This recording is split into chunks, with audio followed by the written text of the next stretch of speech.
Breaking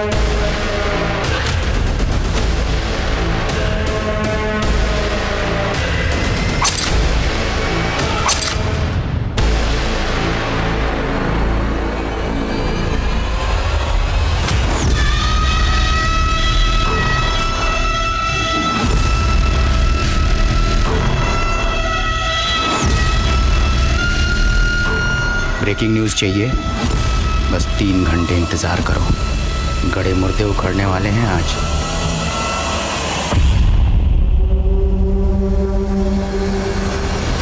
नमस्कार, आदाब। Crime petrol सतर्क के आज के इस केस में मैं अनूप सोनी आप सबका स्वागत करता हूं। सच को चाहे जितना मर्जी दबाया जाए, पर एक ना एक दिन सच बाहर जरूर आता है। ये कहावत बहुत पुरानी है, पर हर दौर में सच एक नया इम्तिहान लेता है और इस बार भी ऐसा ही हुआ। सच बाहर आया, लेकिन ऐसे जैसे कोई ज्वालामुखी फट निकला हो। यह सच इतना विषैला था कि तबाही का मंजर खड़ा हो गया। पर क्यों? 30 दिन 30 कहानियों की श्रृंखला में आज हम इस चौंका देने वाले केस का विश्लेषण करेंगे और हमारा साथ देंगे देश के जाने माने क्राइम रिपोर्टर साहिल जोशी। नमस्कार, मैं हूं साहिल जोशी। अगले 1 महीने तक क्राइम पेट्रोल सतर्क में मैं लेकर आ रहा हूं कुछ ऐसे अनसुने और अनदेखे केसेस जो मुझे लगता है कि आपको देखना बेहद जरूरी है। डर वो मर्ज है जिसपे इंसान की सोचने की और समझने की शक्ति क्षीण हो जाती है। एक नॉर्मल इंसान भी एबनॉर्मल सा बिहेव करने लगता है। यह दास्ता एक ऐसे ही डर से जुड़ी थी। ये एक ऐसी घटना थी जो एक टाइम बॉम्ब की टिक टिक सुइयों की तरह समय के एक लंबे पड़ाव को खौफ से भरने वाली थी। ये एक विचित्र और अचरज में डाल देने वाली कहानी है जिसने मौकाए वारदात पर मौजूद लोगों के होश उड़ा दिए थे।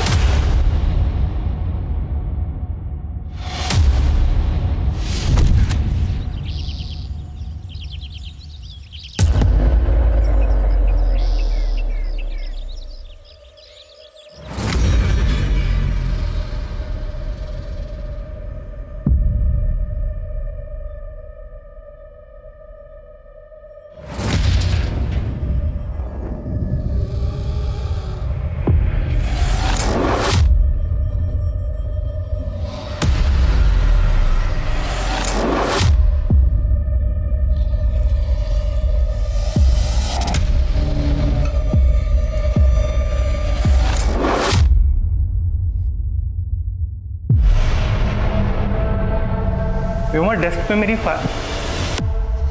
क्या हुआ? Vyoma, are you okay? इतनी डरी क्यों हुई हो? नहीं, कुछ नहीं सर। Are you sure? देखो, कुछ प्रॉब्लम। निहारिका कहाँ है? सर, निहारिका तो अभी तक आई नहीं है शायद।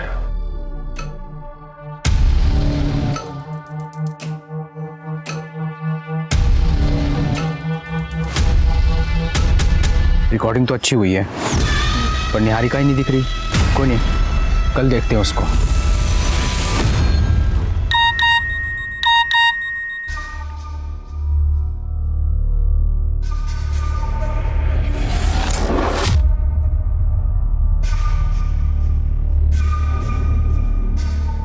निहारिका, आई एम सॉरी, वो एक्चुअली तुम्हारा ब्रेकफास्ट रेडी है, मैं बस यही बताने आया था। That's so sweet. Thank you. My dear wife, गीले बालों में तुम बहुत सुंदर लगती हो। थैंक यू, पर वो अशोक ऑफिस के लिए लेट हो रहा है। ठीक है, तुम रेडी होके आ जाओ बाहर।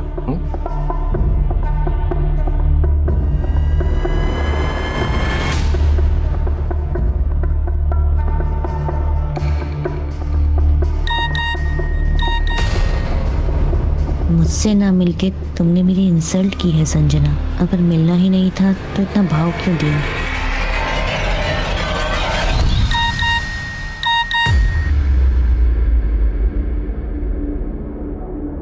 तो तुम्हारी हाँ है या ना? हम आज शाम मिल रहे हैं या नहीं?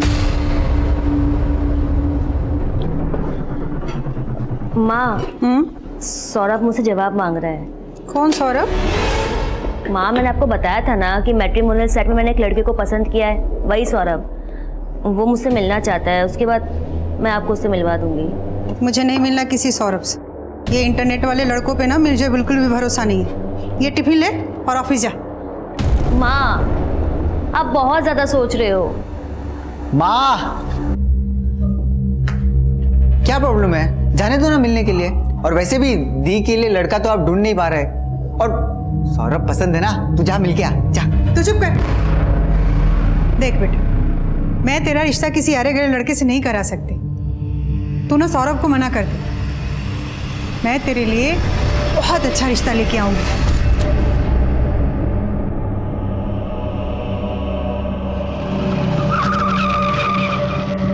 प्रेमनगर ग्राहक सेवा बैंक चलो।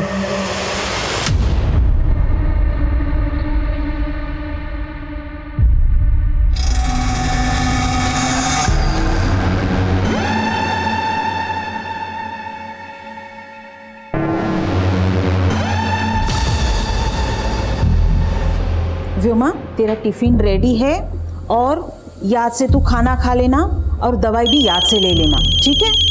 देख, तेरी फ्रेंड संजना का फोन आ रहा है, वो आती होगी। चल रेडी हो जा बेटा। अरे क्या हुआ बेटा, रो क्यों रही है? अरे देख लेना तो जल्दी ठीक हो जाएगी, कुछ नहीं होगा बेटा। देख, संजना का वापस फोन आ रहा है।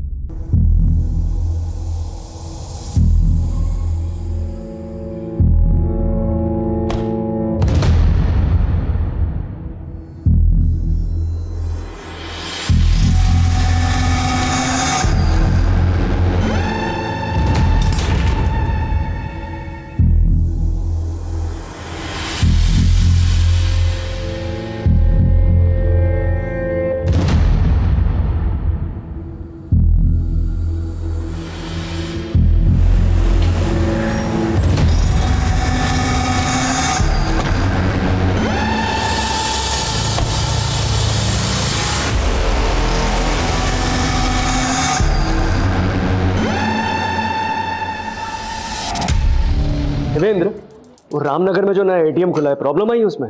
हाँ सर, मेरी एटीएम मैनेजमेंट वालों से बात हुई थी कल। हाँ, मेरी भी बात हुई थी, वो लोग पहुंच रहे हैं, तुम जाओ और सुपरवाइज करो। ठीक है सर।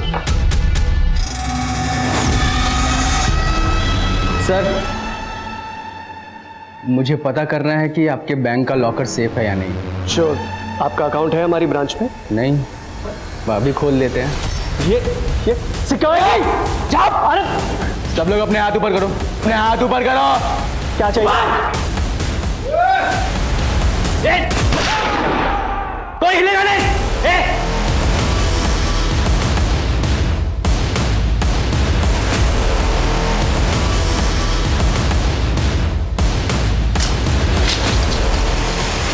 इधर सबके मोबाइल ले, ठीक है? सब लोग अपना अपना मोबाइल इसके पास दे दो, कोई चालाकी नहीं। चल ले, जल्दी जल्दी कर, ले उसका। बंद कर दिया।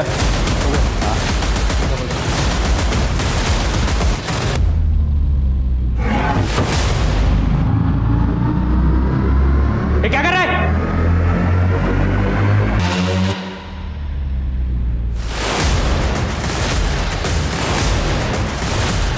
इधर आ, ये सारे फोन बाजू में रख और एक एक फोन करके। किसका फोन बजा बे? किसका फोन बजा? छोड़, तू नहीं छोड़ा था ना फोन इसके पास? तू नहीं छोड़ा था, चला पड़ेगा। खड़ी रह चुपचाप।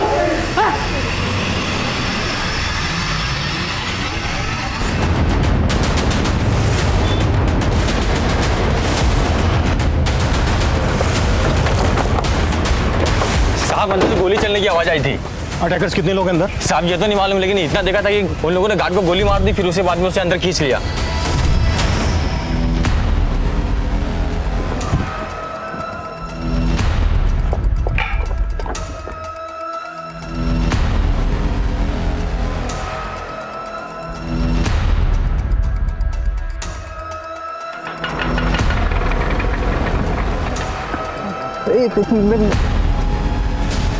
चल चल, आओ। बेटा ए हट।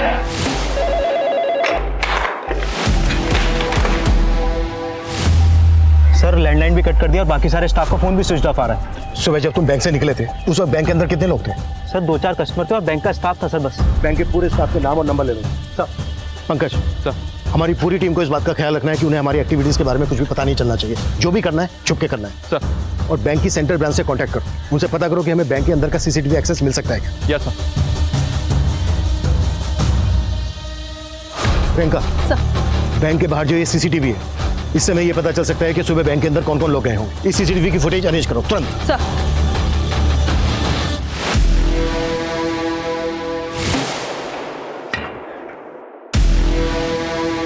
बाहर तो पूरा सन्नाटा है बे।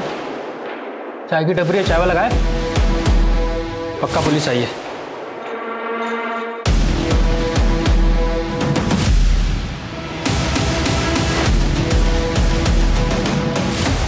सर ये मनीष जी हैं हमारे सीनियर स्टाफ। और सर ये अभिनव है हमारा असिस्टेंट मैनेजर। और सर ये जो ऑटो से उतर रही है ना सर, ये हमारी हेड कैशियर संजना और उसके साथ सर व्योमा है सर। ये लोग कौन है जो व्योमा के बाद बैंक के अंदर गए? सर ये स्टाफ मेंबर्स तो है नहीं, हो सकता है हमारे कस्टमर हो। ये भी जो ये बाइक पर है ये कौन है? ये भी सर स्टाफ मेंबर नहीं है, कस्टमर ही होगा।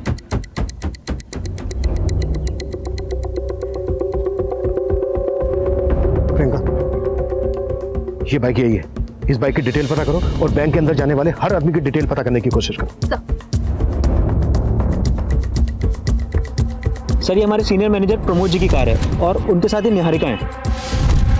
अच्छा ये आदमी कौन है जो बैंक मैनेजर की कार के पीछे पीछे आया बाइक पर? नहीं मालूम सर। ये आदमी बैंक मैनेजर की कार के पीछे पीछे आया, इसने अपनी बाइक रोकी, फोन निकाला, किसी को फोन किया और इमीडिएटली यहाँ से निकल गया। प्रियंका सर इस बाइक की डिटेल से पता करो कि ये बाइक किसके नाम पर रजिस्टर्ड है।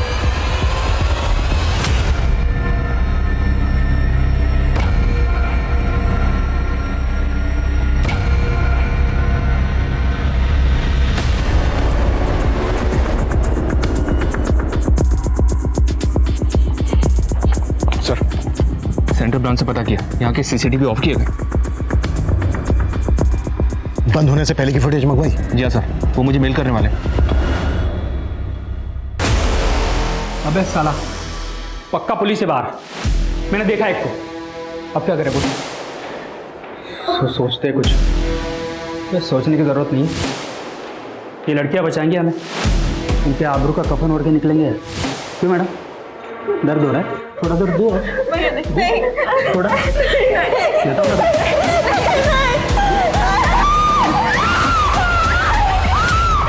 बैंक के अंदर से लड़की के चिल्लाने की आवाज आ रही है। इससे पहले कि वो किसी को नुकसान पहुंचाए हमें जो भी करना है जल्द से जल्द करना होगा। बैंक के चारों तरफ चेक करो कि कहीं से बैंक के अंदर का कुछ दिखता है क्या, पर सेफली। सर इस ब्रांच के सीसीटीवी बंद होने से पहले की फुटेज आ गई, ये देखिए।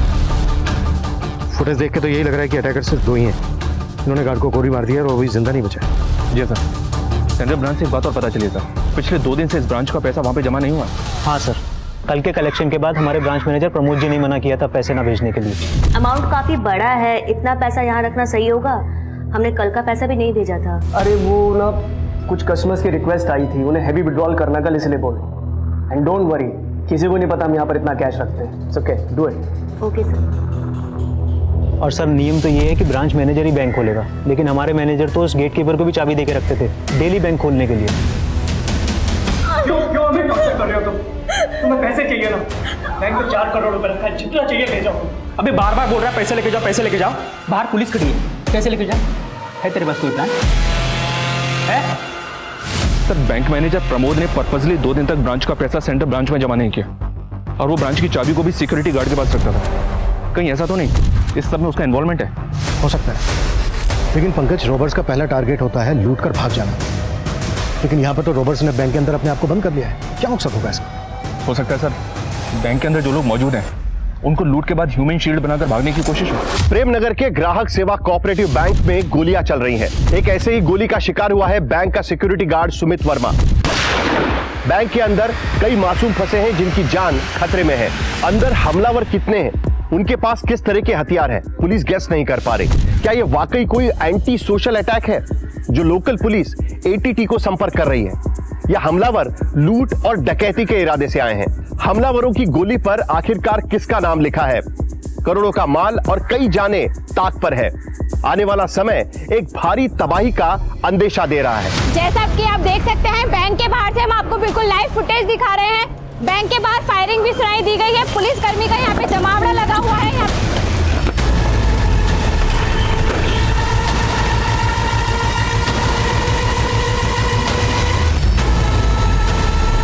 अबे पुलिस का पूरा पलटन आ गया बे, अलर्ट रहना पड़ेगा। हमारा मकसद है रॉबर्ट को पकड़ना। किसी भी इनोसेंट को कोई नुकसान नहीं पहुंचना चाहिए। क्लियर? जाओ अपनी अपनी पोजीशन ले लो। सर, सिक्योरिटी गार्ड की एजेंसी में फोन किया, उनको बताया कि सुमित नाम का गार्ड मारा गया है, पर उनका कहना है कि सुमित नाम का कोई भी गार्ड उन्होंने इस ब्रांच में अपॉइंट नहीं किया था। व्हाट? यस सर, बल्कि उन्होंने एक दूसरे गार्ड की फोटो भेजी है मुझे, ये देखिए सर, बाबूलाल नाम है इसका। उनके मुताबिक इस ब्रांच में बाबूलाल ड्यूटी पर था। हाँ सर, बाबूलाल ही हमारे यहाँ ड्यूटी किया करता था, लेकिन एक हफ्ता पहले वो छुट्टी पे चला गया था। सर मुझे 2 दिन के लिए गांव जाना है सर, तब तक एजेंसी वाले सर इसे ड्यूटी पर भेजेंगे, फिर मैं 2 दिन के बाद आके ज्वाइन कर लूँगा सर। ठीक है, थैंक यू सर। लेकिन एजेंसी वालों ने तो हमें ऐसा कुछ नहीं बताया। सर इस बारे में तो मैं कुछ नहीं कह सकता, और सर प्रमोद जी ने ही उसे अलाउ किया था 2 दिन के लिए। तुम्हारा ये बैंक मैनेजर प्रमोद 2 दिन से पैसा अपनी ही ब्रांच में रखता है, सेंट्रल ब्रांच में नहीं भिजवाता। और अब ये पता चलता है कि वो ड्यूटी पे तैनात गार्ड की जगह किसी दूसरे को ड्यूटी पे रख लेता है। कहीं ऐसा तो नहीं है कि बैंक मैनेजर भी मिला हुआ है इन लोगों से? मैं क्या बता सकता हूँ इस बारे में। तुम्हारे मैनेजर ने तुम्हें बाहर भेजा था ना बैंक से? सर वो एटीएम मशीन खराब हो गई थी, मैं वो चेक करने गया था। सर आप चाहे तो चेक कर सकते हैं सर। चेक तो हम करेंगे ही। एक मिनट सर, ये बाइक किसी मुकेश माथुर की है। ये बाइक 3 दिन पहले चोरी हुई थी और उसने चोरी होने की कंप्लेंट भी की। मतलब इस बाइक से जो आया वो रॉबर्ट था और वो चोरी की बाइक लेकर यहाँ आया? जी सर, इस आदमी की फोटो हमने सारे थानों में सर्कुलेट कर दी थी। उससे पता चला है कि ये आदमी एक नामी क्रिमिनल है, उत्कल, जो पहले भी चोरी और लूट के मामलों में अंदर जा चुका है। अच्छा, वो दूसरी बाइक जो बैंक मैनेजर की कार के पीछे आई थी वो किसके नाम पर रजिस्टर है? सर वो किसी देव कुमार के नाम पर रजिस्टर है। ये वो देव कुमार, मायानगर के एड्रेस पे।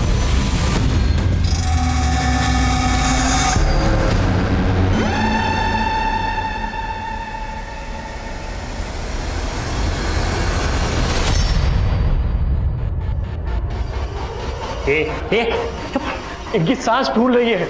सिर्फ इनहेलर वहाँ पे ही रखा है, सिर्फ इनहेलर दे दीजिए सर। करके बैठ, बड़ी डॉक्टर बनती है। क्यों बे बुड्ढे, क्यों नौटंकी कर रहा है?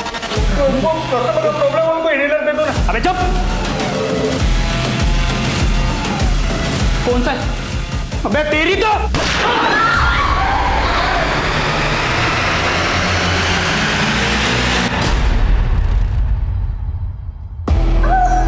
हिलने से मना किया था ना तुझे, अब मर। तुझे बचाने के चक्कर में ना ये लड़की मर रही है। अब तुझे देख के मुझे मेरे लाचार बाप की याद आती है, इसीलिए ये इनहेलर दे रहा हूं। अब ये ले मुकुल। उत्कल, अगर तुम लोग ये सोच रहे हो कि तुम लोग यहाँ से निकल जाओगे तो बहुत ही गलत सोच रहे हो। मेरी बात मानो, सरेंडर कर दो। सपने मत देख इंस्पेक्टर, गन नीचे कर। अबे गन नीचे करने तो ठोक दूंगा इनको। और क्या बोला तू? सरेंडर? अबे तुम लोग हमको छू भी नहीं पाओगे, तुम्हारी नाक के नीचे से निकल जाएंगे और तुम देखते रह जाओगे। ये बहुत बड़ी गलतफहमी है तेरी। मेरी बात मान, सरेंडर कर दो, इसी में सलामती है तुम सबके। अबे सलामत तो कोई नहीं बचेगा आज। अच्छा ये बताओ, तुम लोग चाहते क्या हो? कोई मांग है तुम्हारी? अमृता सिंह, 1 घंटे के अंदर अमृता सिंह को यहाँ देखना चाहता हूँ। ये अमृता सिंह कौन है? पता लगाओ, पुलिस हो तुम। चलो तुम्हारी तलाश थोड़ी आसान कर देते हैं। अमृता सिंह हरिनगर में रहती है। अगर 1 घंटे के अंदर वो यहां नहीं पहुंची तो बाहर गोली की आवाज आएगी और अंदर एक और जान चली जाएगी।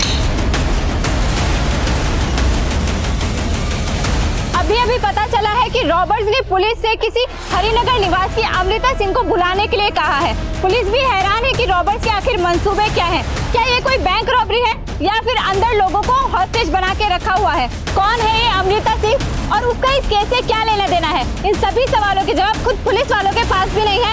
आप हमारे साथ बने रहिए जब तक हम सच का पर्दाफाश ना कर दें। अरे मैम आप अंदर नहीं जा सकते प्लीज। मेरी बेटी अंदर है, मुझे उससे मिलना है। मैम हाँ हम देख रहे हैं, आप प्लीज।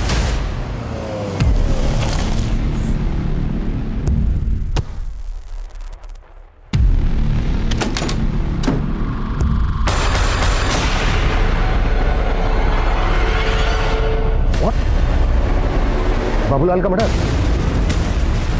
बाबूलाल की बॉडी को पोस्टमार्टम के लिए भिजवाओ और पता करो कि ये बाबूलाल सुमित को कैसे जानता था कि बाबूलाल ने बैंक में अपनी जगह पर सुमित को काम पर लगवाया। अब तक हम मानकर चल रहे थे कि बाबूलाल ने सुमित को अपनी जगह काम पर लगवाकर ये प्लान बनाया हो, पर बाबूलाल को तो मर्डर हो गया और यहाँ पर सुमित मारा गया। और सर, ये हरिनगर के किसी अमृता सिंह को बुलाने की बात कर रहा है। इतने बड़े हरिनगर में अमृता सिंह को कैसे ढूंढेंगे? एक काम करो, हरिनगर पुलिस की मदद लो अमृता सिंह को ढूंढने के लिए। Okay sir. हेलो सर, जो देव कुमार नाम का आदमी बैंक मैनेजर को फॉलो कर रहा था वो एक प्राइवेट डिटेक्टिव है। डिटेक्टिव? जी सर, फिलहाल वो अपने ऑफिस से गायब है। हो सकता है डिटेक्टिव क्रिमिनल्स के लिए बैंक की रेकी करने आया हो। इस डिटेक्टिव की पूरी कुंडली निकालो, जल्द से जल्द अंदर चाहिए मुझे। आकाश सेंटर ब्रांच से इस ब्रांच की एक हफ्ते की फुटेज मंगवाओ, क्विक। सर वो एक बैंक एम्प्लॉय व्योमा सैनी की मदर हैं। उनका कहना है कि बैंक आने से पहले व्योमा ने सुसाइड नोट घर पर छोड़ा था। Suicide note? सर मेरी व्योमा को बचा लीजिए सर, वो खुद को खत्म कर देना चाहती है। इस लेटर में उसने वही लिखा हुआ है। व्योमा को फेशियल डिसीज है, उसकी वजह से मेरी बच्ची को बहुत तकलीफ होती थी, उसकी वजह से शायद। अच्छा एक बात बताइए, कभी उसको देखकर आपको ऐसा लगा कि वो किसी दबाव में है, किसी के प्रेशर में है, या वो कनेक्टेड हो इस रॉबरी से? नहीं सर, ऐसा कुछ भी नहीं है। प्लीज मेरी बच्ची को बचा लीजिए सर। संजना दीदी, संजना दीदी, संजना दी। देखो व्योमा, जिंदगी में हमेशा सब खुश नहीं रहते।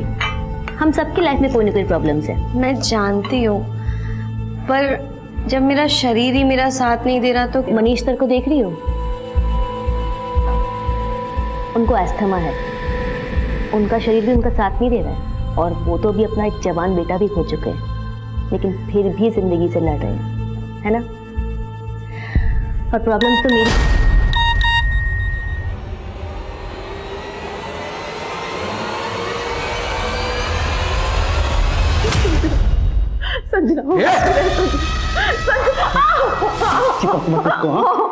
इसका दर्द है ना, वो सहेगी। तुम्हें जो चाहिए तुम ले लो ना, हमें बख्श दो। तुझे बख्श दूं? तुझे बख्श दूं? तुझे तो सबसे पहले नोचूंगा मैं। सारी तेरी चरित्र अपने पति के होते हुए मैनेजर के साथ सोच लिए तू।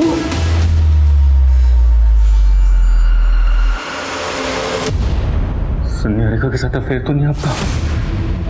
देखिए, आपकी कलम करें हम सबको मरवा देगी। मेरी मान ली कुछ ना कुछ करते हैं, ये दोनों अकेले हम भाग चलते हैं सर यहाँ से। सर प्लीज सर, मेरी बात मानिए सर। हमारे हाथ बंधे हुए क्या कर सकते हैं हम? तो कुछ नहीं आराम से बैठा रहे, छोड़ देगा मैं वो। सर, कहीं आपने तो प्लान नहीं किया ना ये सब? आपने वो 4 करोड़ रुपए देने की बात क्यों बोली? तू मुझ पे शक कर रहा है? चुप नहीं तो यहीं पे ठोक दूंगा, समझा?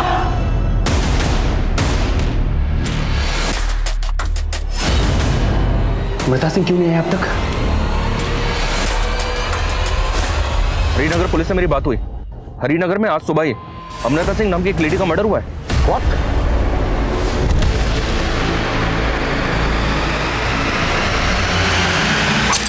जी हाँ सर, हरिनगर पुलिस अभी क्राइम सीन पे ही है, मैं भी वहीं जा रहा हूँ। लेकिन सर अभी कह नहीं सकते कि ये वही अमृता सिंह है जिसकी वो क्रिमिनल बात कर रहा है। ये क्रिमिनल कोई बड़ा गेम खेल रहा है। पता करो जिस अमृता सिंह का मर्डर हुआ है, उस अमृता सिंह का उत्कल, डिटेक्टिव देव कुमार और इस बैंक के किसी भी एम्प्लॉय से कोई कनेक्शन है क्या?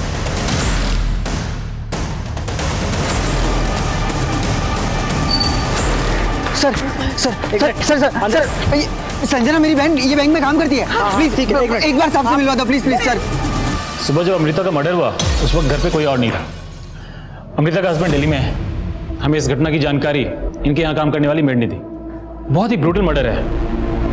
हैरानी की बात यह है कि खूनी अमृता को मार के उसकी एक उंगली भी काट के ले गया। तो किलर का विक्टिम की उंगली काटने के पीछे मकसद क्या हो सकता है, कुछ पता चला? हमें मेड से पता चला कि अमृता उस उंगली में एक डायमंड रिंग पहना करती थी, जो कि अब गायब है। और स्ट्रेंज बात है, इसके अलावा घर में किसी भी तरह की लूटपाट के कोई संकेत नहीं है। अगर ये सिर्फ लूट होती तो किलर विक्टिम की उंगली से सिर्फ डायमंड रिंग को ही गायब क्यों करता, वो भी उंगली काटकर? नहीं सनी, ये माजरा कुछ और ही है। ये वो अटैकर हो सकता है जो अमृता के घर आते वक्त सीसीटीवी कैमरे में कैप्चर हुआ, लेकिन इसका चेहरा साफ नजर नहीं आ रहा। हम इस घर के आसपास की दूसरी फुटेज भी निकलवा रहे हैं। लेकिन हमारे लिए स्ट्रेंज बात यह है कि प्रेमनगर की ग्राहक सेवा केंद्र में मौजूद क्रिमिनल्स हरिनगर की रहने वाली अमृता सिंह को क्यों बुला रहे हैं? हमने बैंक को चारों तरफ से घेर तो लिया है, लेकिन हमारे लिए ज़रूरी है एक ऐसा प्लान बनाना जिससे हम अंदर जाकर सबको सेफली बाहर निकाल सकें। और उसके लिए ज़रूरी है ये पता लगाना कि अंदर चल क्या रहा है। ये जो होल है ना, इसके जरिए कैमरा अंदर पहुंचाओ, उससे हमें पता चल जाएगा कि क्रिमिनल्स की एक्टिविटीज़ क्या है। Fast fast fast sir. Priyanka, जैसे ही कैमरा अंदर लगता है उसकी फुटेज दिखाओ मुझे। सर, बैंक में एक संजना नाम की लड़की काम करती है। बाहर उसकी माँ और उसका भाई आए हैं। सर, वो किसी सौरभ पे शक जता रहे हैं। सौरभ? कौन है सौरभ? सौरभ से एक मैट्रिमोनियल साइट पे कांटेक्ट में आई थी संजना, और मुझे शुरू से उस पर शक था कि वो जरूर फ्रॉड करेगा संजना के साथ। कैसा फ्रॉड? और ये सौरभ कौन है? सर, हम तो कभी नहीं मिले उस सौरभ से, लेकिन वो ना अब ये सब देख के मुझे लग रहा है कि वो संजना का कैशियर होने का फायदा उठाकर उसे फंसा रहा था। हाँ सर, संजना दीदी ने शादी करने के लिए भी मना कर दिया था। और मुझे लगता है ना सर कि इसी की वजह से उस संजना के साथ सबको बंधक बना के रख लिया। आपको ऐसा क्यों लग रहा है कि सौरभ ने सबको बंधक बनाया होगा? कभी संजना ने इस बारे में कुछ कहा था आप लोगों से? हमें कुछ नहीं पता सर, बस हमारी बच्ची को छुड़वा दीजिए सर। देखिए, आप चिंता मत कीजिए, हम आपकी बेटी को बचा लेंगे। प्रियंका, ये संजना की माँ और भाई जिस तरह की बातें कर रहे हैं, ये बातें बहुत ही अटपटी लग रही हैं। क्या उत्कल के साथ जो दूसरा आदमी है अंदर, वो सौरभ भी है? एक काम करो, संजना का सोशल मीडिया अकाउंट खुलवाओ, देखो उसमें कोई सौरभ लिखा है। ये अमृता सिंह आई नहीं अभी तक। तो पुलिस वाले हमको बेवकूफ़ तो नहीं बना रहे? अबे चल क्या रहा है तेरे दिमाग में? तू तो बोला था कि लूट के पैसे लेके भाग जाएंगे। अब कैसे भागेंगे? पुलिस आ गई बाहर। मैं तुझसे बात कर रहा हूँ, कुछ बोलेगा?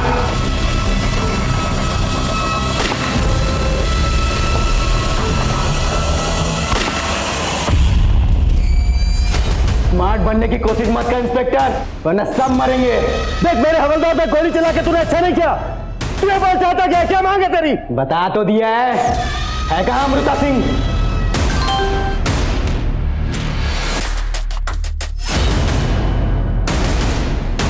देख, मैं अपने हवलदार को यहाँ से शिफ्ट कर रहा हूँ, उसको ले जाने देना, किसी पर गोली मत चलाना। अगर तूने गोली चलाई तो ठीक नहीं होगा तेरे लिए।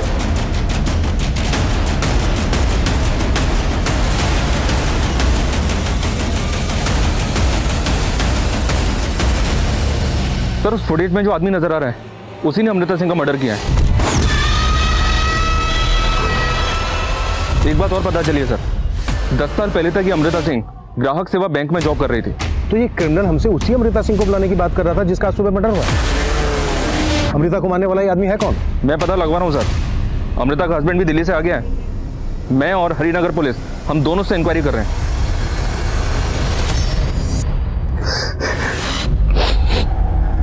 योगेश जी, माफ कीजिए, मैं जानता हूं कि सही वक्त नहीं है क्वेश्चन पूछने, but it's very urgent. Sunny, footage में ये जो आदमी है, क्या आप बता सकते हैं कि कौन है?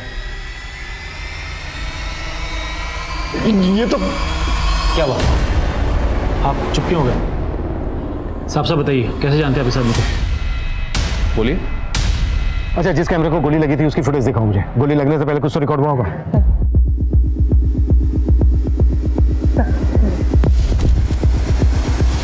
इस आदमी का बॉडी। हाँ पंकज। सर, उस आदमी का नाम पता चल गया है, उसका नाम रजनीश है। हैरानी की बात तो यह है सर कि इस रजनीश ने 6 महीने पहले अमृता को 10 लाख रुपए में अपनी किडनी बेची थी, और अब उसी ने उसका मर्डर कर दिया। उत्कल, ये हम अच्छी तरह से जानते हैं कि रजनीश इस वक्त तुम्हारे साथ अंदर मौजूद है, और हमें इस बात का भी अंदाजा है कि डिटेक्टिव देव कुमार भी तुम्हारे साथ मिला हुआ है। अब तुम ये बोलो कि तुम चाहते क्या हो? बहुत तेज दिमाग चल रहा है तेरा इंस्पेक्टर। ना, पीछे पीछे, पहले अमृता की बात कर ले। कहाँ है वो? अमृता सिंह का तो तूने सुबह ही मर्डर कर दिया है रजनीश।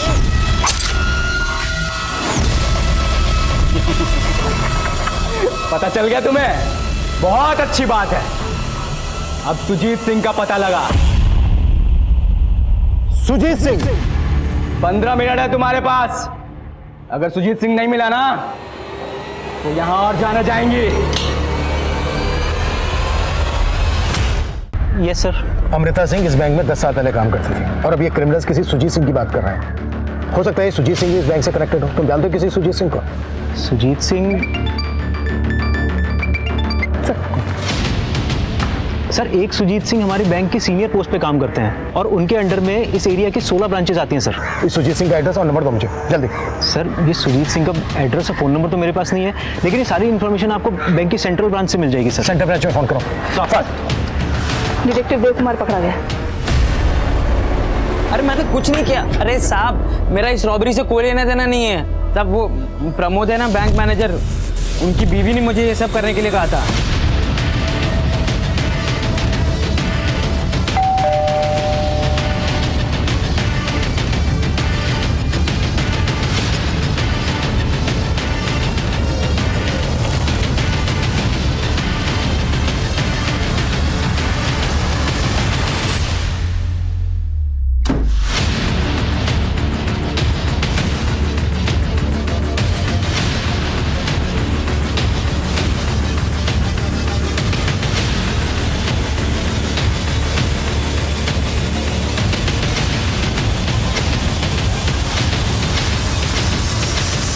सर, ये रजनीश के घर से एक स्केलेटन मिला है।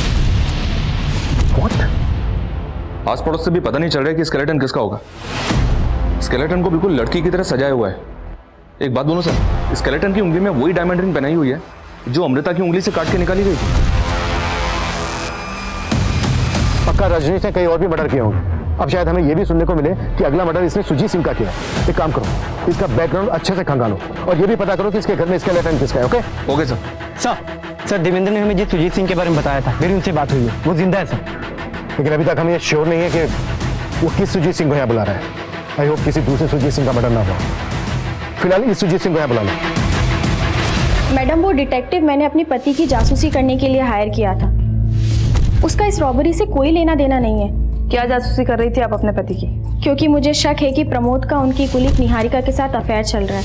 हमें भी ये शक है कि आपके पति उन बैंक रॉबर्स के साथ इन्वॉल्व हो सकते हैं। कहीं ऐसा तो नहीं कि आप उसके साथ मिलकर कोई गेम खेल रही हो? प्रमोद का मुझे नहीं मालूम, लेकिन मैं कोई गेम नहीं खेल रही हूँ। और आप ये सारी बातें निहारिका के पति से क्यों नहीं पूछती हैं? उसे भी मालूम होगा कि निहारिका प्रमोद के साथ क्या गेम खेल रही है।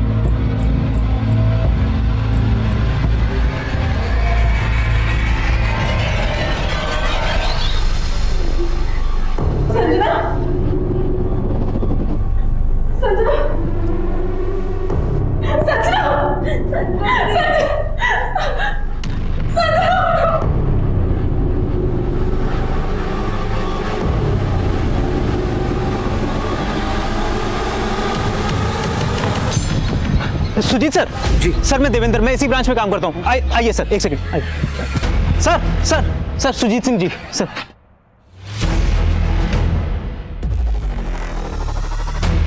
सर, मैं इनमें से किसी को भी नहीं जानता। आप अपनी एक्स एम्प्लॉय अमृता सिंह को तो जानते होंगे। इस रजनीश ने उसका मर्डर कर दिया है और अब उसने आपको बुलाया। आप कुछ बता सकते हैं क्या चाहता है ये? मेरी तो कुछ समझ में ही नहीं आ रहा है। मुझे बहुत जोर से पेशाब लगी। कब तक बिठाएगा इनको? तू करना क्या चाहता है इनके साथ? तू तो बोला था कि पैसे लेके भाग जाएंगे। मैं तेरे से बात कर रहा हूँ, मैं सोच रहा हूँ ना। अब मैं क्या सोच रहा है तू? अबे बुड्ढे, इनको चेक करो। तेरे को बाप दिखता था ना इसमें? देख, मार दिया।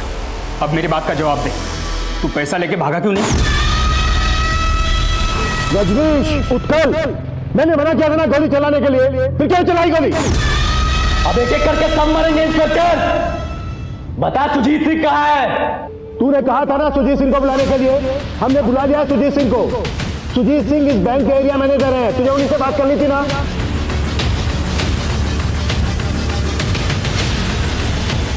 एकदम सही आदमी को लेके आया इंस्पेक्टर। अब बोल, चाहता क्या है तू? मैं क्या चाहता हूं अभी बताता हूं।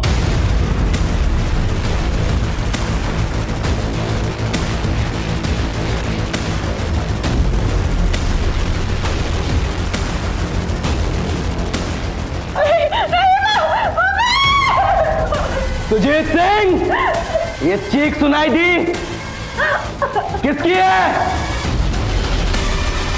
तो तुम नहीं बताओगे। ठीक है, ये लड़की बताएगी। क्या नाम है तुम्हारा?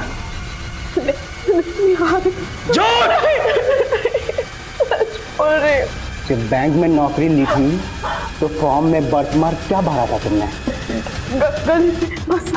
नशा। यही है ना? यही है ना? देखो रजनी, तुम किसी को नुकसान नहीं पहुंचाओगे। मुझे सिर्फ सुजीत सिंह से बात करनी है। हाँ, मैं करवाता हूँ बात, लेकिन तुम किसी को नुकसान मत पहुंचाना। मैं सुजीत सिंह बोल रहा हूं। मैं नहीं जानता तुम कौन हो, लेकिन मैं बताऊंगा कि मैं कौन हूं। मेरा नाम रजनीश दीक्षित है और मेरे बाप का नाम दिनेश लाल दीक्षित। कुछ याद आया? सुजीत सिंह, तेरी जुबान क्यों सिल गई? तू बोल नहीं तो ये लड़की खामोश हो जाएगी।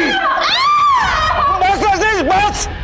मैं तभी रुकूंगा जब तू 16 साल पहले वाली कहानियां सबको बताएगा, जिसने एक परिवार को पूरी तरीके से तबाह करके रख दिया।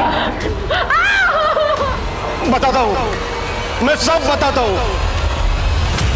सर, जिस कंपनी को आपने 50 करोड़ का लोन सैंक्शन किया है वो एग्जिस्ट ही नहीं करती है। दिनेश, सब एग्जिस्ट करती है। मैंने अपनी रिपोर्ट सुजीत सर को सबमिट कर दी है। हाँ अमृता, ठीक है, लेकिन जो कंपनी एग्जिस्ट। लोन पास हो गया है, तुझे तेरा हिस्सा मिल जाएगा, टेंशन मत ले। मतलब आप दोनों बैंक को अंधेरे में रखकर ये लोन पास कर रहे हैं।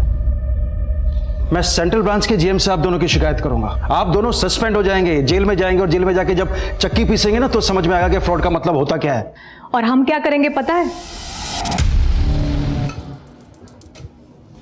मैं भी पुलिस स्टेशन जाऊंगी और तुम्हारी कंप्लेंट करूंगी कि तुमने मुझे शादी का झूठा झांसा देकर मोलेस्ट करने की कोशिश की। और तुम मुझे जानते तो हो ही, मैं कुछ भी कर सकती हूँ। उस अमृता सिंह ने मेरे बाप के चरित्र पर उंगली उठाकर उन्हें दर बदर की ठोकरें खाने के लिए मजबूर कर दिया। आज 16 साल बाद उस अमृता सिंह को मारकर मैंने उसकी उंगली भी काट दी।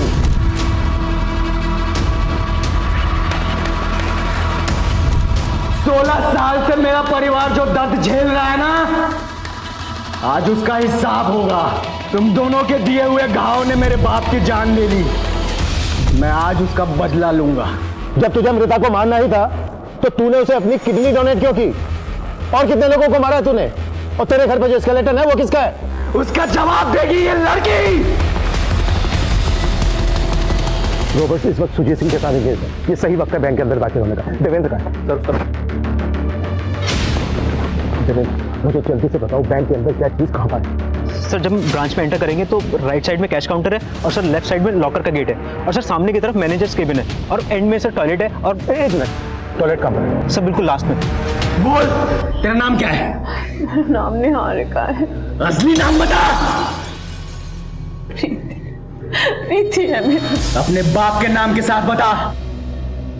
प्रीति सुजीत। कौन सी? जोर से, बाहर तो सुनाई देना चाहिए। प्रीति सुजीत कौन सी? सुना।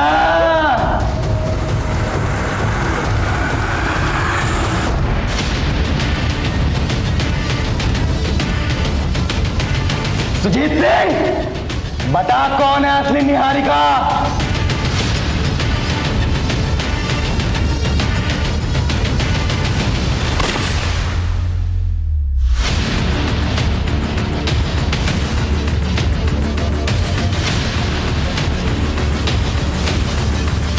मेरे पापा के साथ जो तूने किया वो मैं भूल गया, लेकिन जो तूने मेरी बहन के साथ किया ना सुजीत, वो बहुत बुरा किया। वो मेरे पापा के नाम पे लगे धब्बे को मिटाना चाहती थी। उसने इस बैंक में जॉब के लिए अप्लाई भी किया था, वो सिलेक्ट भी हो गई थी, लेकिन तूने प्रमोद को बोल करके जो उसके साथ किया ना, वो बहुत गलत था। कहां से बनवाए नकली डॉक्यूमेंट्स? बिल्कुल ओरिजिनल लग रहे हैं। तो नहीं सर, ये क्या कह रहे हैं आप? ओरिजिनल ही है। ओरिजिनल है मतलब मैं झूठ बोल रहा हूं? मुझे असली नकली की पहचान नहीं है। सारे के सारे डॉक्यूमेंट झूठे हैं तुम्हारे। रुक एक सेकेंड, यही रुक। कम निहारिका ये है, और हम इसे ऑलरेडी जॉब दे चुके हैं। तू क्या यहाँ पे जालसाजी करने आई है? नहीं नहीं सर, मैं नहीं आ रही हूँ। ये अपॉइंटमेंट मेरे नाम पे। ड्रामा बंद कर अब अपना। यंग को इसलिए छोड़ रहा हूं, वरना अब तक पुलिस ने अंदर करवा दिया होता। रामलाल लेके जाओ उसको। सर मेरी बात तो सुनिए। उस हादसे के बाद मेरी बहन ने आत्महत्या करने की कोशिश की और वो कोमा में चली गई। उसके इलाज में हमारी पाई खर्च हो गई। हमने उसे अपने घर पे रखा, लेकिन ऑक्सीजन सिलेंडर तक के लिए हमारे पास पैसे नहीं बचे। फिर मैंने अपने हाथों से उसे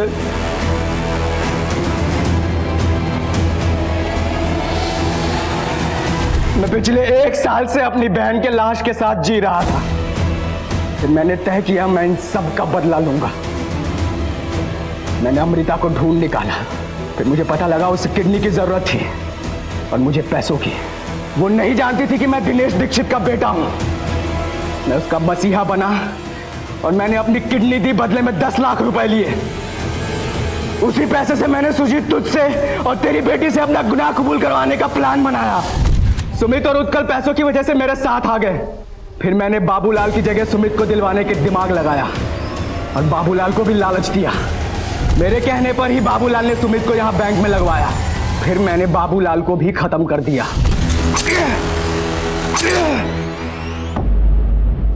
पर यह सारा पर्दाफाश करने के लिए मुझे तुम्हारी और मीडिया की जरूरत थी और तुम लोगों ने मुझे निराश नहीं किया। सर, हम लोग अंदर घुस रहे हैं, आप उसका ध्यान अपनी तरफ खींचिए। रजनीश, बाबूलाल ने तेरा साथ दिया, तूने उसको भी मार दिया। फिर तूने सुमित को अपने साथ मिलाया, तूने सुमित का भी मर्डर कर दिया। उत्कल सुन मेरी बात, देख रजनीश तो अपने सर पे कफन बांध के आया है। अब तू सोच तुझे क्या करना है। रजनीश, जिसने तेरा साथ दिया है तूने सबको मार दिया। अब ये बता, क्या तू उत्कल को भी मारने वाला है? इंस्पेक्टर, उत्कल को भड़काने की नाकाम कोशिश कर रहा है तू। सुमित को इसी ने मारा क्योंकि उसको पैसों का बंटवारा नहीं चाहिए था। उत्कल, तू मेरी बात सुन, सोच, अगर तू बचना चाहता है तो तेरे और तेरे बाप की वजह से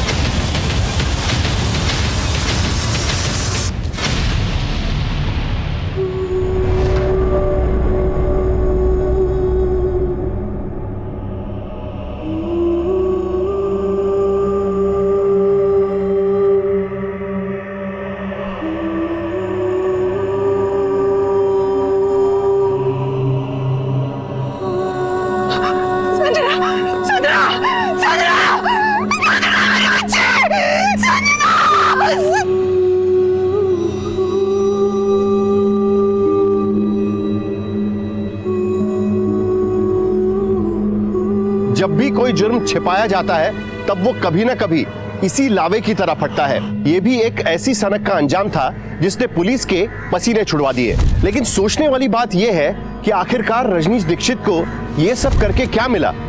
वो अपने परिवार के साथ हुई नाइंसाफी के खिलाफ एक कानूनी लड़ाई भी लड़ सकता था, लेकिन उसने अपराध का रास्ता चुना। उसके इसी सनक के खेल में एक पुलिसकर्मी समेत कई लोगों की जान चली गई। ये कहानी हमें ये सोचने पर मजबूर करती है कि इंसानी लालच हमें किस हद तक गिरा सकता है। हम बात कर रहे हैं अमृता और सुजीत की, जिनके लालच की भूख ने दिनेश दीक्षित के पूरे परिवार को इस तरह से खत्म कर दिया कि उनके बेटे रजनीश का कानून पर से भरोसा ही उठ गया। रजनीश ने जो कुछ भी किया वो सरासर गलत है, लेकिन उसके परिवार के साथ जो हुआ उस तकलीफ को भी शब्दों में बयां नहीं किया जा सकता। अब मैं अनूप सोनी आपसे विदा लेता हूं। फिर मुलाकात होगी क्राइम पेट्रोल सतर्क में एक और नए केस के साथ और उस पर हमारे एक्सपर्ट के विश्लेषण के साथ। तब तक अपना और अपने परिवार का ख्याल रखें, सतर्क रहें, सुरक्षित रहें और देखते रहें क्राइम पेट्रोल सतर्क। जय हिंद।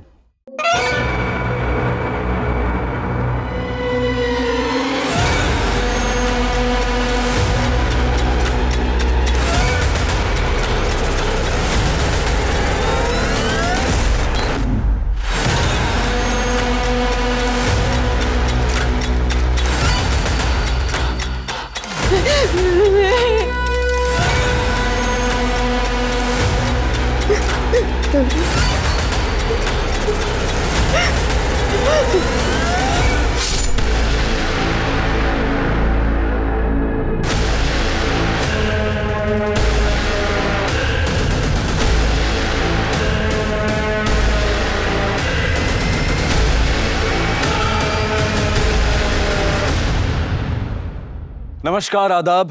क्राइम पेट्रोल सतर्क के आज के इस एपिसोड में मैं अनूप सोनी आप सबका स्वागत करता हूं। क्राइम पेट्रोल सतर्क में जो एपिसोड हम आज आपको दिखाने जा रहे हैं वो जुर्म और अत्याचार की परिणति दर्शाता है।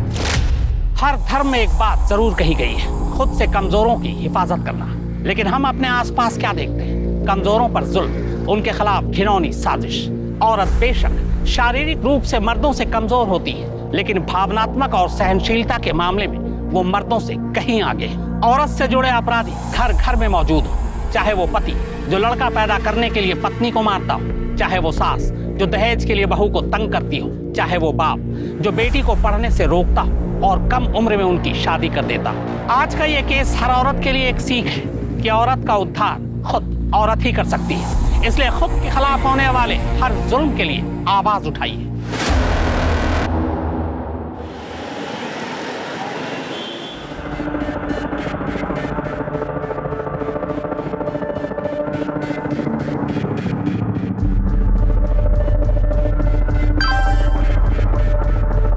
बाहर आ जाओ।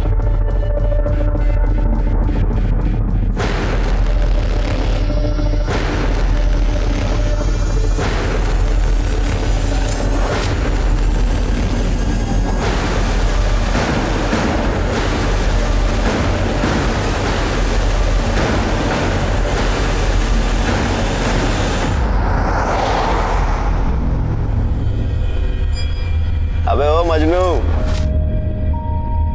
अब तो हाथ छोड़ दे भाभी जी का। सब कुछ छोड़ के आ गई तेरे लिए। सारा इंतजाम हो गया? इंतजाम?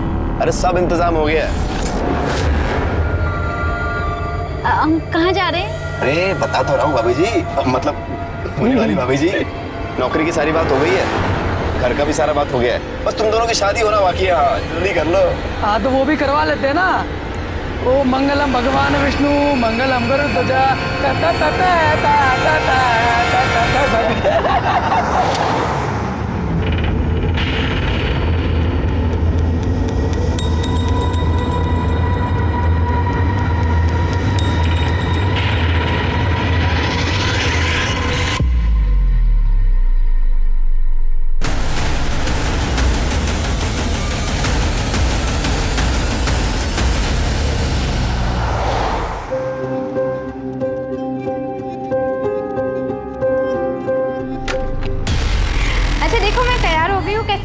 तैयार तो हम भी हैं। 3-3 दूल्हे। अब शादी छोड़ो, चलो सुहागरात मनाते हैं। दीपक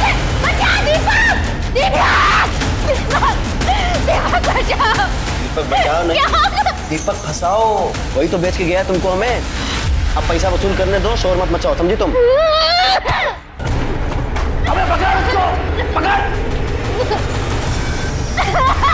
प्लीज छोड़ दो। शांति से करके हम छोड़ दे, समझी तुम? लेकिन जो लात मारी है ना हमको, देखो तुम्हारा हम क्या हाल करते हैं।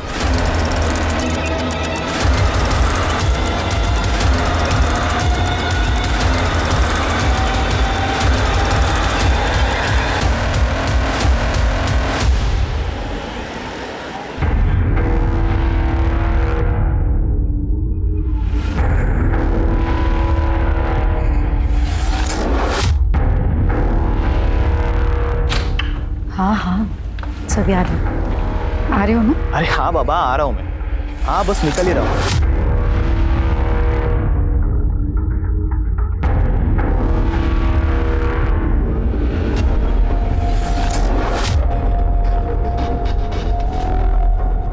ओ हीरोइन, सारा दिन ये पंखा साफ करना है, बाकी का काम तेरा बाप करेगा क्या? नहीं बस हो ही गया। पैसे ले और सामान की लिस्ट। चल मार्केट जाके सामान लेके आ, और हाँ टाइम से आना वापस घर। कहाँ जा रहे हो तुम? चुपचाप ना अपने काम से काम रखा करो, समझ में आ गया? इतनी बार मना किया, टोका मत करो पीछे से, लेकिन आदत नहीं जाती है।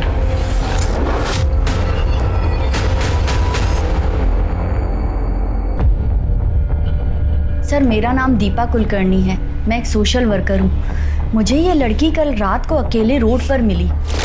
सर ये बहुत घबराई हुई थी, मदद मांग रही थी, और जब इसने मुझे अपने बारे में बताया तो मुझे लगा कि इसे पुलिस स्टेशन ही ले जाना चाहिए, और इसीलिए आज सुबह होते ही मैं इसे यहाँ ले आई हूँ। अच्छा किया आपने। नाम क्या बेटा तुम्हारा? सब हमारा नाम मोहिनी संथाल है।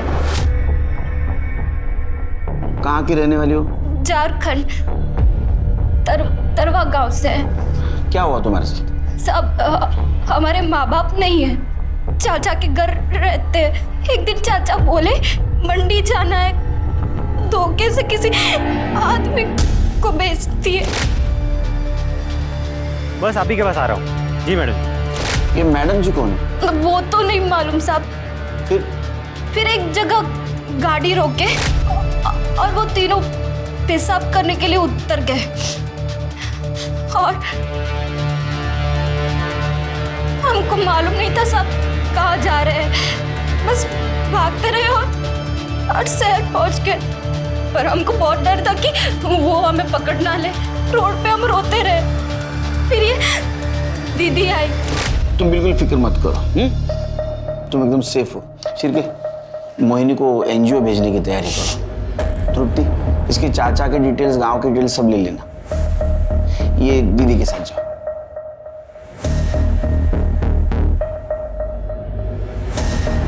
शिरके, मुझे लगता है गर्ल ट्रैफिकिंग का मामला है, लेकिन मैडम जी कौन हो सकती है?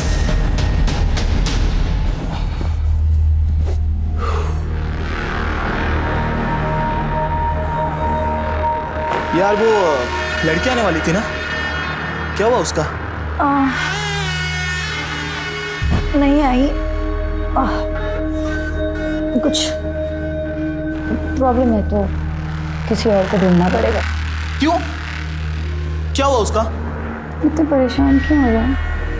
टेंशन मत लो, मैंने तुम्हारे लिए उससे भी अच्छी लड़की ढूंढूंगी। अरे यार तुम समझ नहीं रही हो, मेरे माँ बाप मेरे पीछे पड़े हुए शादी के लिए, बांध देंगे मुझे किसी के भी साथ, फिर रोती रहना अकेली बैठकर। तुम टेंशन क्यों ले रहे हो? मुझे तुमसे ज्यादा उस बात की फिक्र है, और वो लोग ढूंढे उससे पहले मैं ढूंढूंगी तुम्हारे लिए। जानते हो ना कितना प्यार करती हूँ, ऐसे खो दूंगी।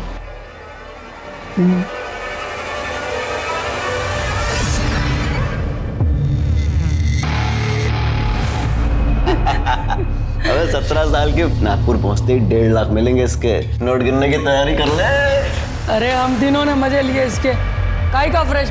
और नागपुर के बात करने से पहुंच जाएगा क्या? 1.5 लाख तो डिलीवरी के बाद मिलेंगे। 20 से 25 हजार का खर्चा है। प्लीज मुझे जाने दो, प्लीज मुझे छोड़ दो, प्लीज ऐसा मत करो। अबे मजे तो बोनस है, बोनस। अब देखना 1.5 लाख भी यही दिलाएगी और 25,000 का इंतजाम भी यही करेगी। रास्ते में जो जितना देगा बेच देंगे साली को। नहीं, जाने से पहले एक बार और हो जाए। नहीं, नहीं, नहीं, नहीं।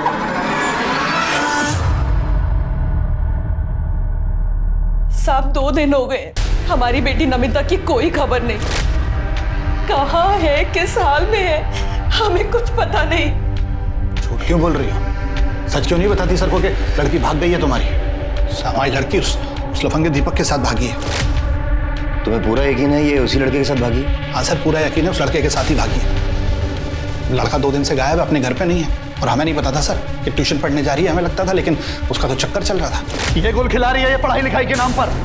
इसकी पढ़ाई लिखाई बंद। अब ये कॉलेज नहीं जाएगी, नहीं जाएगी ये कॉलेज। कोई भी लड़का ढूंढो इसके लिए और शादी करो। इस घर में ज्यादा नहीं देखनी है मुझे ये लड़की। अरे सुनिए तो सही। 17 साल में शादी, पता है ना गैर कानूनी है। हाँ सर, पता है कि गैर कानूनी है, पर गरीब आदमी करे तो करे क्या सर? सब लोग थू कर रहे थे। अब इज्जत जाए, इससे अच्छा तो आदमी जेल चला जाए। बहुत समझाया पर समझ नहीं रही थी वो। उस लड़के ने हद कर दी सर। एक दिन तो हमारे घर ही आ गया था। आशिकी का भूत का बात। ले क्यों आया था? क्यों आया था? अंकल, मैं नमिता से प्यार करता हूँ अंकल, उससे शादी करना चाहता हूँ अंकल। छोड़ दो पापा। तेरी बारात में अर्थी निकालूंगा यहाँ से। पापा, अगर उसे कुछ हो गया ना, मैं अपनी जान दे दूंगी, आप देख लेना। साहब प्यार से बात करना तो इन्होंने कभी सीखा ही नहीं। इतनी सख्ती दिखाई, इतनी सख्ती दिखाई कि बेटी घर से ही भाग गई। मैं उसे प्यार से समझाऊंगी, बस एक बार ढूंढ दीजिए, एक बार ढूंढ दीजिए मेरी बेटी को। देखिए आप घबराइए नहीं, आप दीपक और नमिता की डिटेल्स नोट करवा दीजिए, हम उन्हें जल्द से जल्द ढूंढेंगे, समझे?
सर लड़की की बॉडी है, देखकर लगता है कि 16-17 साल की होगी।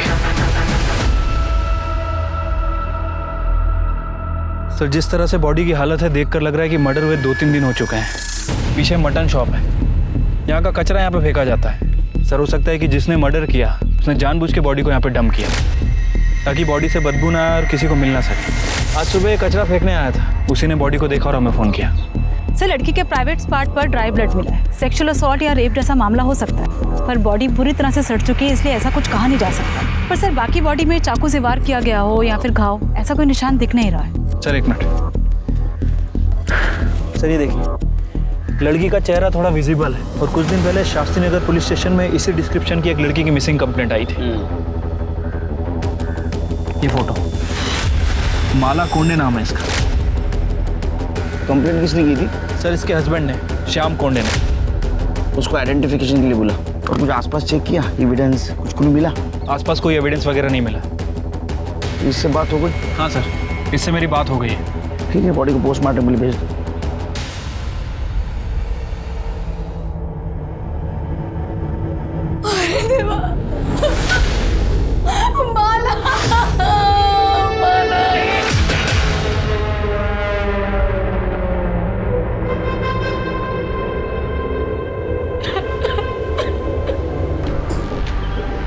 माला मटन शॉप गई थी? नहीं सर, हमारे घर नॉनवेज नहीं बनता। वो सब्जी लेने गई थी और शाम तक नहीं लौटी, और ना ही फ़ोन साथ ले गई थी कि फ़ोन लगा करके देखे कि वो कहाँ पे है। फिर अगले दिन जब वो नहीं लौटी तो मैंने मिसिंग की कंप्लेंट लिखवाई थी। आप लोगों को किसी पे शक, किसी से कोई झगड़ा, दुश्मनी जो ऐसा कर सकता है? सर हम लोग मिडिल क्लास लोग हैं, हमारी किसी से क्या दुश्मनी होगी। ठीक है जाओ।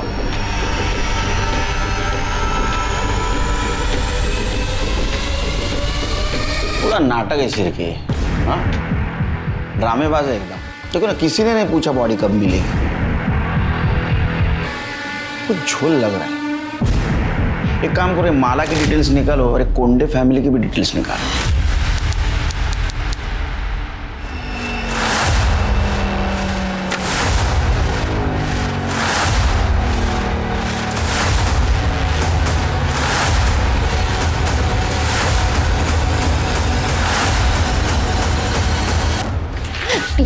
प्लीज मुझे यहाँ से जाने दो, मुझे यहाँ नहीं रहना।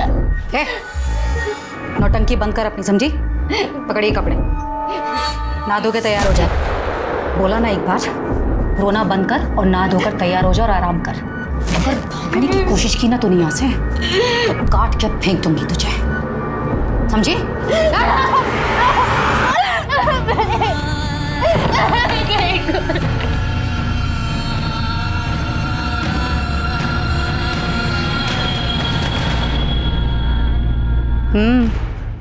फोटो देखी? मैं आज ही आई बाबा को उसकी फोटो भेजता हूँ, देखना शादी के लिए फौरन हाँ कर देंगे। अरे लड़की सिर्फ 17 साल की है, नाबालिग है वो। पहले उसके एज प्रूफ के ना झूठे पेपर्स तैयार करने दे। शांति रख। ठीक है सर, कोंडे फैमिली के पड़ोसियों से बात की है। सर हैरानी की बात यह कि पड़ोसियों तक को नहीं पता था कि माला उस घर में नौकर थी या फिर श्याम की बीवी। सर ये कोंडे फैमिली माला के साथ बहुत बुरा व्यवहार करते थे, उसे नौकरानी की तरह ट्रीट करते थे। फिर अचानक से एक दिन उन्होंने कहा कि श्याम और माला की शादी हो गई। किसी को नहीं पता चला कि उनकी शादी कब हुई। मुझे तो पहले से झोल लग रहा था शिर की। ये कोंडे फैमिली की डिटेल्स निकाली? हाँ सर, ये श्याम को जुए की लत, काम वाम कुछ करता नहीं था। रमाकांत के पास भी कोई काम नहीं है और ये वैशाली घर चलाने के लिए नर्स और हाउस होल्ड हेल्प का काम करती है। दूसरों के घर में नौकर प्रोवाइड करवाया करती थी। चिरके मुझे वैशाली के काम में भी झोल लग रहा है। पता करो, ये नर्स और नौकर प्रोवाइड करने के नाम पे कुछ काले धंधे तो नहीं करती थी? सर हमने पता किया, माला का बर्थ सर्टिफिकेट निकली है। तुम एक काम करो, उड़ई ऑफिस से माला के फिंगरप्रिंट और फोटो के बेसिस पे उसके आधार कार्ड के डिटेल्स निकलवाओ। हो सकता है असली डिटेल्स मिले। सर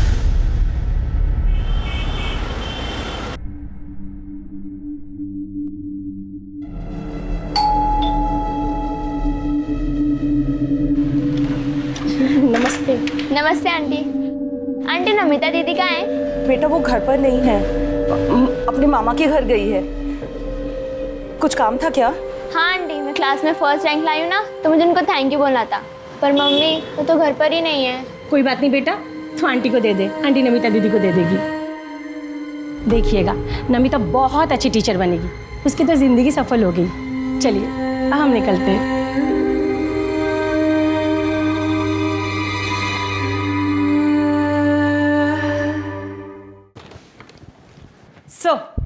सर ये माला का ओरिजिनल आधार कार्ड, जिसमें माला का नाम माला कोंडे नहीं, माला सुरवे है, और इसमें एड्रेस भंडारी के पास अंबाड़ी गांव का है। एक काम करो तृप्ति, ये माला के गांव जाओ, सूर्य फैमिली के सारे डिटेल्स निकालो, पता करो ये माला की शादी हुई थी भी या नहीं। सर माला की पीएम रिपोर्ट। सर रिपोर्ट के हिसाब से उसकी मौत 7 सितंबर की शाम 4 बजे से 6 बजे के बीच में हुई है। बहुत ज़्यादा सेक्स करने की वजह से खून बहना, बॉडी को सही न्यूट्रिशन ना मिलना, थकान, मतलब कुपोषण की वजह से उसकी मौत हुई है। सर साथ ही साथ उसकी बॉडी पर सिगरेट के जलाने के निशान भी हैं, नाखून के खरोच के निशान भी और काटने के निशान भी हैं, और बॉडी पर 3 अलग अलग लोगों के सीमेन सैंपल भी मिले। सिर्फ इंसान ने हैवान इतनी छोटी सी उम्र में उसके साथ जबरदस्ती की। कई सारे लोगों ने सिगरेट के चटके दे, काटा, उसको खरोचा, हो सकता है उसके साथ गैंगरेप भी किया होगा, और इसके वजह से उसका खून बहा और मर गया। हो सकता है सर। वैसे कोंडे फैमिली के बारे में जो इन्फॉर्मेशन मिली है उसे भी झुठलाया नहीं जा सकता सर, क्योंकि थकान, बॉडी को सही न्यूट्रिशन ना मिलना, कुपोषण, ये भी मौत का एक कारण है। चिरकिया में इन्फॉर्मेशन नहीं, सबूत चाहिए। हमें पता करना होगा ये शाम की शादी हुई थी भी या नहीं, और ये भी पता कर दे ये कोंडे फैमिली सच बोल रही है झूठ। और एक चीज पता करनी हो, ये श्याम और रमाकांत का डीएनए हमें बॉडी पे जो सीमेंस मिले उससे मैच होता ही नहीं। अरे देवा, देख बोला था ना मैंने, ये माला ना सिर्फ शक्ल से भोली दिखती है लेकिन है नहीं। साहब मुझे पक्का मालूम था ये माला ना बाहर जाके 10 जगह मुंह मारती है। अरे ये उसका पति है। अरे जब भी छूने जाता ना उसको तो काटने दौड़ती थी वो। बहुत लेता था ना उसकी साइड, बोलती रह गई मैं तुझे। अरे धोखा दे रही थी वो तुझे। सर मैं उससे बहुत प्यार करता था, वो जब खो गई थी तब पूरे मार्केट में उसे ढूंढने गया था। पुलिस स्टेशन में रिपोर्ट लिखवाई थी मैंने। तुम्हारी शादी हो गई थी ना, तो रजिस्ट्रेशन भी हुआ होगा, मैरिज सर्टिफिकेट है? साहब शादी 2 महीने पहले हुई थी, अब सर्टिफिकेट ये रजिस्टर करवाते तब तक तो माला ही चली गई। अच्छा शादी की फोटो दिखा दीजिए। हाँ सब शादी तो इतनी धूमधाम से हुई नहीं थी, बस घर वालों के सामने ही घर में हो गई थी, और उसके बाद फोटो भी खींचा था तो फोन से ही खींचा था, और इसके हाथ से फिर गलती से फोन पानी में गिर गया, चालू नहीं हो रहा था, फिर फोन फेंक दिया। बहुत प्रॉब्लम है आपके लाइफ में, तो आपके पास कुछ प्रूफ नहीं था इसलिए तुम लोगों ने उसका बर्थ सर्टिफिकेट डुप्लीकेट बनवाया। हालांकि उसके आधार कार्ड के ऊपर उसके घर का एड्रेस भंडारा का था। क्या आधार कार्ड? उसके पास आधार कार्ड भी था, लेकिन हम लोगों को तो खाली बर्थ सर्टिफिकेट मालूम है, और वो तो अनाथ है ये पता था। पर वो अनाथ भी हो गई? कहाँ मिली आपको? वो ऑफिस आई थी मेरे।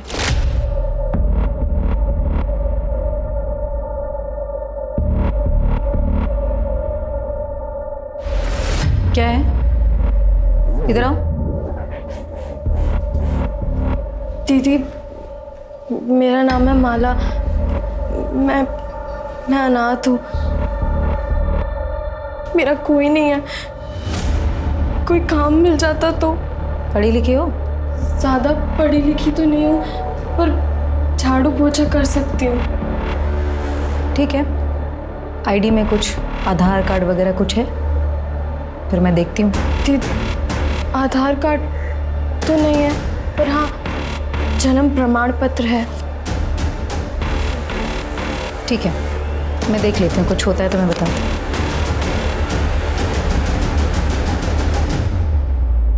सर माला की कहानी सुनकर मुझे उस पर तरस आ गया था। दिखने में भी ठीक ठाक थी वो, इसलिए मैंने वैनी से कहा कि आप ही पूछ लीजिए उसे कि अगर वो शादी करना चाहती है मुझसे।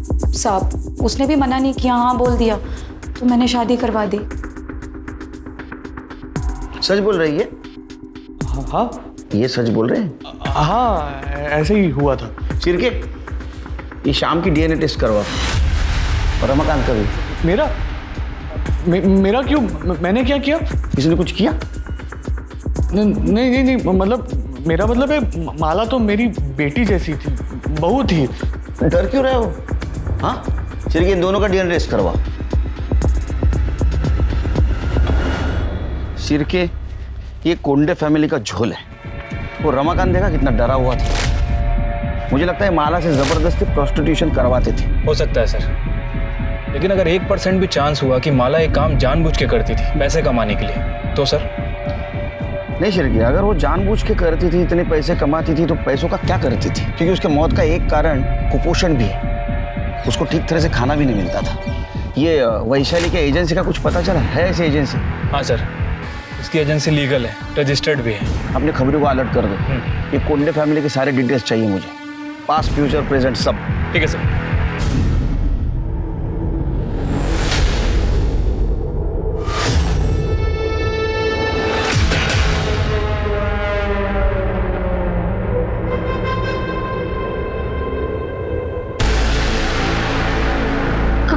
कौन हो तुम?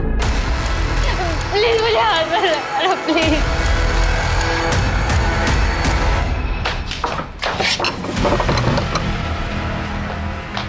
मना किया था ना, बोला था ना दूर रहने के लिए। अरे पर क्यों? मेरी होने वाली बीवी हो यार। मुझे भी पता है कि होने वाली बीवी है तुम्हारी, हुई नहीं है। लेकिन तुम्हें भी अच्छी तरह पता होना चाहिए कि माला की मौत के बाद ना हम कितनी बड़ी मुश्किल में फंस चुके हैं। अरे पुलिस को शक हो गया है, दिन रात सवाल कर रही, जीना हराम कर रखा है हमारा, और उसके बाद तुम ये थोड़े टाइम दूर रहो इससे। अरे मेरे माँ बाबा मेरी शादी का सेहरा लेकर खड़े, करा देंगे मेरी शादी किसी के साथ, फिर हमारे बीच जो कुछ भी है ना सब भूल जाना।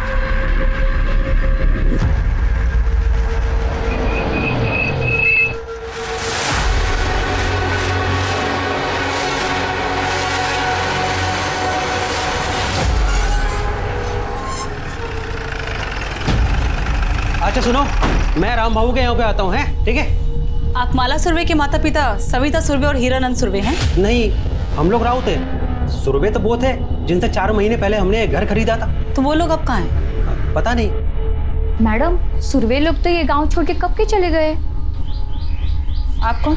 मैडम, मैं सुशीला, उनकी पड़ोसन। वो लोग बहुत कमीने थे। अपने बेटे मकरंद की शादी में खर्चा करने के लिए बेचारी माला को बेच दिया, और जब बिरादर में थूथू होने लगी तो ये घर बेचा और भाग गए। इसे पहचानती हो? हाँ, यही तो है माला। इसे कैसे नहीं पहचानूंगी? बचपन से देखा है मैंने इसको। तो सुरवे फैमिली कहाँ पे है? उनके बारे में कुछ जानती हो? माँ बाप का तो पता नहीं, पर सुना है मकरंद विट्ठल नगर में अपने ससुराल में घर जवाई बन के बैठा है। सर, घर बेचकर जाने के बाद माला के माता पिता को किसी ने गांव में नहीं देखा। मकरंद का भी यही कहना है कि वो अपने आखिरी दिनों में हरिद्वार चले। हरिद्वार? पुण्य कमाने ने पाप धोने गए होंगे। सर, मकरंद का कहना है कि उसके शादी के बाद से ही वो चले गए, और उसके बाद उसके साथ भी उसकी कोई बातचीत नहीं। सर, माला की बॉडी पे जो 3 लोगों के सीमेन मिले थे, उसकी डीएनए रिपोर्ट आ गई सर। उनमें से एक का डीएनए श्याम के डीएनए से मैच करता है। और दूसरे 2 रमाकांत की डीएनए रिपोर्ट? सर, रमाकांत का डीएनए सीमेन से मैच नहीं कर रहा है। मतलब कोंडे फैमिली माला के बारे में जो बोल रही थी वो सच हो सकता है, या ये भी हो सकता है कि उसके साथ किसी ने जबरदस्ती की या रेप। सर, दिल्ली से एक लड़की की पूछताछ आई है। कुछ दिन पहले वो अपने बॉयफ्रेंड के साथ घर से भाग गई थी। वो लड़की नागपुर में दिखाई दी। उसका नाम है नमिता सिंह। ये फोटो और उसकी उम्र 17 साल। शिरके, इसका लुकआउट नोटिस जारी करो। हो सकता है इसके बारे में किसी के पास इन्फॉर्मेशन हो। ठीक है सर। माला कोंडे उस माला सुरवे मर्डर केस सुलझने की बजाय उलझता ही जा रहा है। पुलिस ने माला का बैकग्राउंड तो चेक किया है, लेकिन कत्ल के मकसद को लेकर पुख्ता तौर पर कोई बयान देने से बच रही है। पोस्टमार्टम रिपोर्ट में एक्सेसिव सेक्स और टॉर्चर की बात कही गई है, रेप नहीं आया। तो क्या रेप इसलिए नहीं आया क्योंकि माला के अंदर रेप से स्ट्रगल करने की न तो ताकत बची थी और न ही जान? क्या वाकई माला देह व्यापार में शामिल थी और यही उसकी मौत की वजह बनी? अगर हाँ, तो फिर कातिल कौन है? उसका पति, ससुराल वाले, ये बाहर का कोई शख्स? माला के माँ बाप ने उसे किसके हाथों बेचा था? और क्या माला के कत्ल में उसके माँ बाप का हाथ भी शामिल हो सकता है?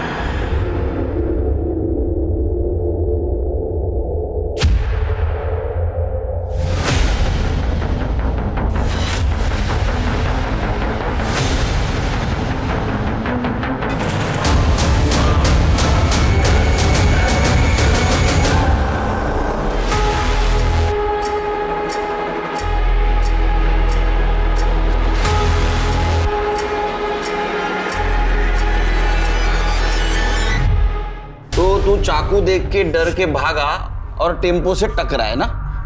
हाँ साहब। उसका चेहरा देखा? किसके हाथ में चाकू था वो? चेहरा नहीं दिख रहा साहब, वो टोपी पहना था। तेरे जेब में हमें कार्ड मिला, विजिटिंग कार्ड, वैशाली कोंडे। तू कैसे जानता है उसको? ये सच बोल, तेरी हालत देख। मैडम के पास कमीशन के लिए काम करता था साहब। एजेंट था ना। किस चीज का एजेंट था तू? साहब वो मेड और नर्स के लिए लड़की ला कर देता था मैडम जी को। चिर के सुना क्या मैडम जी? तो ये वैशाली मैडम जी है और तू उसको नर्स और मेड के नाम पे जो लड़कियां ला के देता था नाबालिग, हाँ, वो दूसरे धंधे के लिए ना? नहीं साहब, मैं ऐसा कुछ नहीं करता साहब। चिर के ये सब निकालो, इसकी पट्टी विट्टी निकालो, दूसरा हाथ तोड़ो और लेके चलो इसको। अरे नहीं, बोलता हूँ साहब, बोलता हूँ। मैं मैडम जी को धंधे के लिए लड़की सप्लाई करता था साहब। पिछले 2 साल से मैं कर रहा है साहब। ये मोहिनी संथाल को भी तू ही लेके जा रहा था ना मैडम जी को बेचने के लिए? साहब लेके जाने वाला था साहब, लेकिन वो नागपुर आने से पहले गाड़ी से उतर के भाग गई। और माला? साहब माला को भी बेचने के लिए लाया था, लेकिन वो मोहिनी से बहुत पहले आई थी साहब। लेकिन शाम का उसके ऊपर दिल आ गया, तो फिर मैडम जी ने घर काम करने के लिए और शाम को खुश करने के लिए रखी साहब। तो सबको पता है कि शाम के साथ उसका लगन करवा दिया करके। माला को टॉर्चर भी बहुत करता था। और तो और वो विकास भी साहब बहुत बार जबरदस्ती किया साहब माला के साथ। ये विकास कौन? मैडम जी का पड़ोसी है। मैडम जी का लफड़ा चालू है साहब उसके साथ। कि शाम को कोई और काम धंधा नहीं है क्या? शाम नहीं है मैडम जी, आज विकास है, विकास।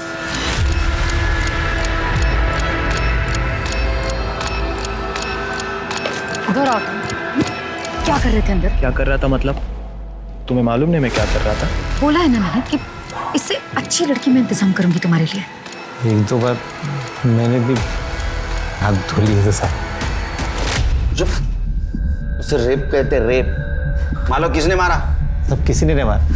वो तो उम्र में भी कम थी और कमजोर भी थी साहब। और एक के बाद एक उसके ऊपर सब जबरदस्ती कर रहे थे, तो उसमें उसका खून भी बह गया साहब। और सब वो उसमें ही मर गई साहब। फिर साहब मैडम जी ने मेरे को बोला कि उसको ठिकाने लगाना है, तो मैं उसको मटन चौक के तो फेंक दिया साहब। साहब माला के बाद नमिता आ गई साहब। उसको उसके बॉयफ्रेंड ने प्यार के झांसे में घर से भगा के लेके आया था सब बेचने के लिए। यही थी? हाँ सब। वो मैडम जी इसको विकास को खुश करने के लिए रखा था, लेकिन इससे पहले विकास कुछ करता उसने देखा कि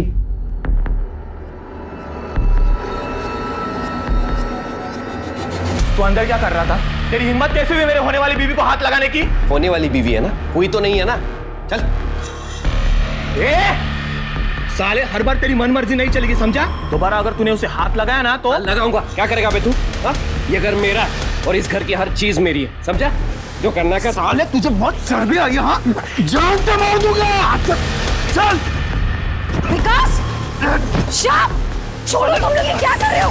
अरे छोड़ दो दूसरे को। विकास छोड़ो। श्याम! विकास बस। विकास! छोड़ो विकास। विकास! ए, कहाँ भाग रहे हो? रुक! अरे क्या मुंह देख रहे हो? उसको पकड़ो, मर जाएंगे वरना हम लोग।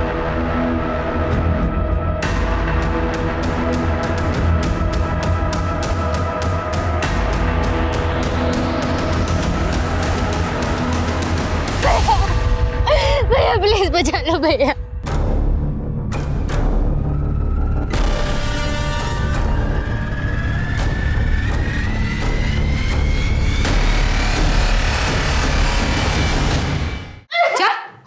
कैसे? बात की हिम्मत कैसे की तूने? वैशाली क्या कर रही हो तुम? जान से मार डालोगे क्या इसे? इसे अगर कुछ हो गया तो मैं शादी किससे करूंगा? इससे तू नहीं, मैं शादी करूंगा। बस! दामोदर, चल निकाल सिक्का। आज ही फैसला करूंगी इसकी शादी का। अगर हेड आया तो श्याम की, और अगर टेल आया तो विकास की। ये ऐसे कैसे बोल रही हो तुम? हाँ? मुंह खोला ना दोबारा तो उठा के सीधा शाम को दे दूंगी। दामोदर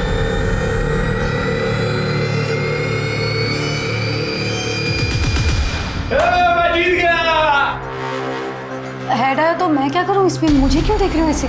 ठीक है ना, कोई बात नहीं, मैं हूँ ना, दूसरी कोई लड़की मैं अरेंज कर। चुप कर! ये मेरी है, ये मेरी ही रहेगी। इस साले की मैं कभी नहीं होने दूंगा।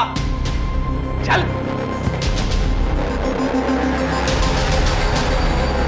तुम लड़कियों को समझते क्या हो? हाँ? चिरकी जल्दी चलो, इससे पहले कि विकास नमिता को नुकसान पहुंचाए हम वहां पहुंचेंगे। सर।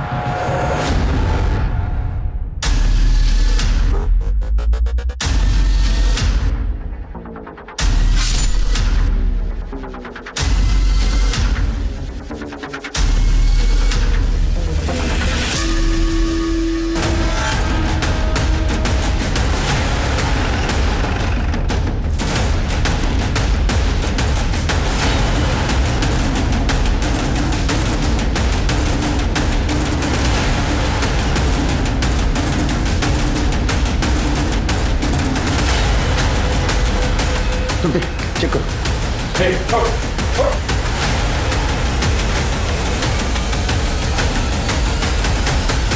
सर मर चुकी है। किसने मारा? हाँ, मेरी मारा सर, मेरी पता sir. Please please sir, please. किसने मारा इसको? तेरे हाथ में चाकू था? हाँ? इन सबके नौटंकी में ये शाम को मिली थी, इसलिए तूने मारा है उसको? सर नहीं सर, मेरे हाथ में चाकू था सर, मैं मारने आया था सर इसको, लेकिन पहले से मरी पड़ी थी सर। मैं सच कह रहा हूँ सर। तूने मारा?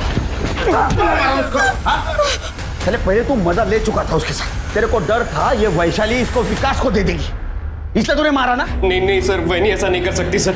सर ये शाम सही कह रहे, लड़की है, कोई खिलौना थोड़ी। मैडम जी तेरा खेल खत्म हो गया, समझा? सर ये देखिए टूटा हुआ नाखून मिला है। चेक कर, चेक कर सुविधा कर।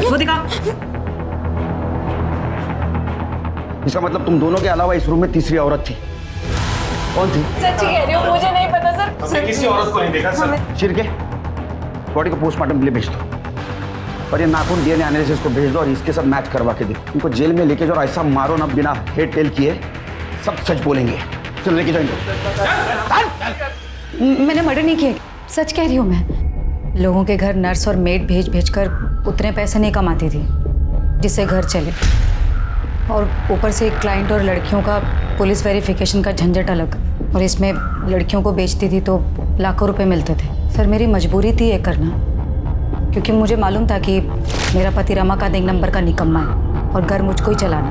नौकरी चले जाने के बाद जो बची कुछ हिम्मत थी वो भी चली गई। विकास और उसके बारे में मुझे पहले से ही पता था, लेकिन मैं कुछ बोल नहीं सकता था। क्या बोलता सर मैं? और औरत अगर सामने से आएगी तो कौन छोड़ता है?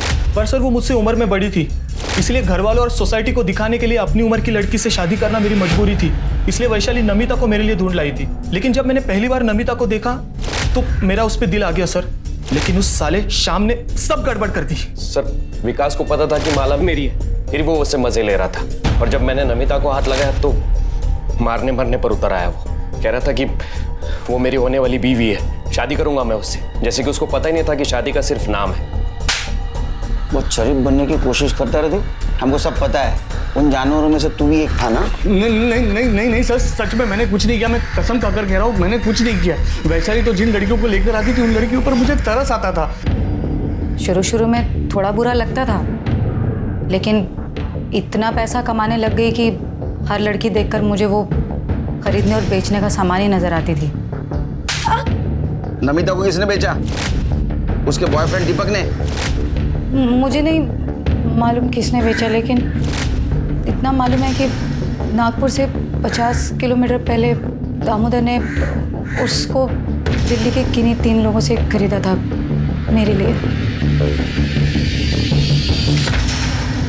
ह्यूमन ट्रैफिकिंग पहले प्रोस्टिट्यूशन के लिए किया जाता था, लेकिन शर्म की बात यह है कि अब शादी के लिए दुल्हन तक खरीदी जा रही। ये चलन बढ़ रहा है, और इसके बढ़ने की एक वजह यह भी है कि जनसंख्या में लड़के और लड़की के अनुपात के बीच में फर्क है। ये नतीजा बेटे और बेटियों में फर्क का है। यही वजह है कि बहुत सारी जगहों पर बेटियों को पैदा होते ही मार दिया जाता है। हरियाणा से ये चलन शुरू हुआ, लेकिन कई राज्यों में अब ये चलन बढ़ गया है। अगर ये चलन ऐसे ही चलता रहा तो न सिर्फ ये देश के लिए घातक होगा, बल्कि लड़के और लड़कियों के बीच जो फर्क है उसका फासला और भी बढ़ेगा।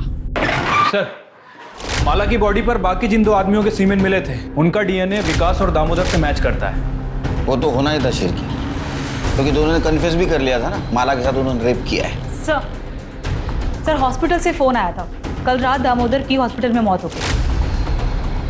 शिरकी, दामोदर का जिस जगह एक्सीडेंट हुआ वहाँ सीसीटीवी के देखो। ठीक है सर। सर एक और बात, नमिता की बॉडी के पास जो नाखून मिला है, डीएनए रिपोर्ट से पता चला है कि वो नाखून किसी औरत का नहीं बल्कि वो आदमी का है। हो सकता है सर, बहुत सारे आदमी लोग अपनी छोटी उंगली का नाखून बढ़ा के रखते हैं, उसमें नेल पेंट वगैरह लगाते हैं। इसका मतलब शिरके उस कमरे में श्याम और विकास के अलावा तीसरा आदमी भी था जिसने नमिता का मर्डर किया। शिरके एक काम करो, एक कोंडे हाउस के आसपास जितने भी मोबाइल टावर्स हैं वहां से पता करो कि उस एरिया में उस वक्त कितने मोबाइल एक्टिव थे, और ये दामोदर का जिस बार के बाहर एक्सीडेंट हुआ वहां का भी मोबाइल डाटा रिकवर करवाओ। सर हमने कोंडे हाउस दोबारा सर्च किया, जिस कमरे में नमिता की लाश मिली थी उस कमरे के बाहर एक ब्रेसलेट मिला।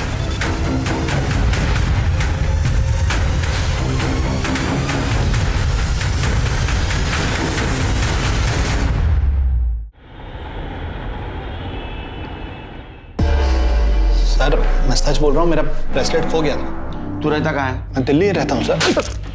दिल्ली में रहता है? तेरा ब्रेसलेट नागपुर में मिलता है, तो चोर ने यहाँ चोरी किया और नागपुर में फेंक दिया, वो भी उसी जगह जहाँ नमिता का मर्डर हुआ, रूम के बाहर।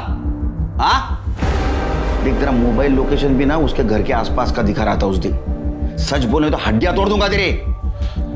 वो मुझे दिल्ली पुलिस से पता चला सर कि नमिता नागपुर में। मैं सीधा नागपुर के लिए निकल गया सर। वहाँ मेरा एक दोस्त रहता है, उसको भी मैंने बोला कि नमिता नागपुर में है, वो चेक करे। अपने 12 तारीख की शाम को मेरे उस दोस्त को नमिता दिखाई दी, तो उसने मुझे इन्फॉर्म किया।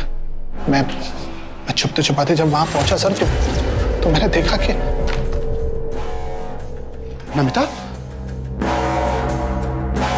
हे बेटा, नमिता, नमिता, क्या हुआ तुझे? नमिता, किसने किया ये सब? बोल। नहीं मेरे बच्चे।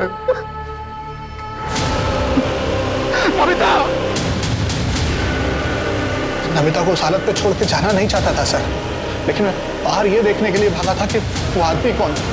दरवाजे से टकराकर मेरा ब्रेसलेट वहां गिर गया था। बाद में पुलिस की गाड़ी आई तो मुझे वहां से भागना पड़ा सर। मैं डर गया था, मुझे लगा अगर पुलिस मुझे नमिता के पास देखेगी तो मुझ पर ही शक करेगी। शक नहीं, हमें यकीन है, सिर्फ साबित करना बाकी है। जहाँ मर्डर हुआ वहाँ एक नाखून मिला, तू भाग रहा था ना, उसी वक्त तेरा नाखून टूट के वहां गिरा था। चिरके इसको नागपुर ले चलो, मर्डर स्पॉट पे जो नाखून मिला था ना उसे इसका डीएनए मैच करवा। अगर वो मैच हो गया ना बेटा तो तेरी तो विकेट गई। हाँ? महेंद्र सलाखों के पीछे था, जबकि दीपक को उसी के दोस्तों ने मरने के लिए रेलवे ट्रैक पर छोड़ दिया था। हालांकि पुलिस को अब तक उसकी लाश नहीं मिली थी। इस सब के बीच पुलिस ये भी पता लगाने की कोशिश कर रही थी कि दामोदर और वैशाली के अलावा ह्यूमन ट्रैफिकिंग और देह व्यापार में अलग अलग राज्यों के बीच कौन कौन और कितने लोग इन्वॉल्व थे। तभी एक और हैरान करने वाली खबर सामने आई। रिपोर्ट के मुताबिक नमिता के कमरे में मिला टूटा हुआ नाखून महेंद्र का नहीं था। तो कौन हो सकता था जो उस दिन आउट हाउस में नमिता तक पहुंचा और उसका मर्डर करके फरार हो गया? सर जिस बार के बाहर दामोदर पर हमला हुआ, हमने वहाँ का डंप डाटा चेक किया। 3 नंबर मिले, एक दामोदर का, दूसरा गाड़ी वाले का और तीसरा दिल्ली का है। और यही नंबर मर्डर के वक्त नमिता के घर के पास भी एक्टिव था। किसका number? Sir Shirke, Delhi police को इन्फॉर्म करो, इसको अरेस्ट करें।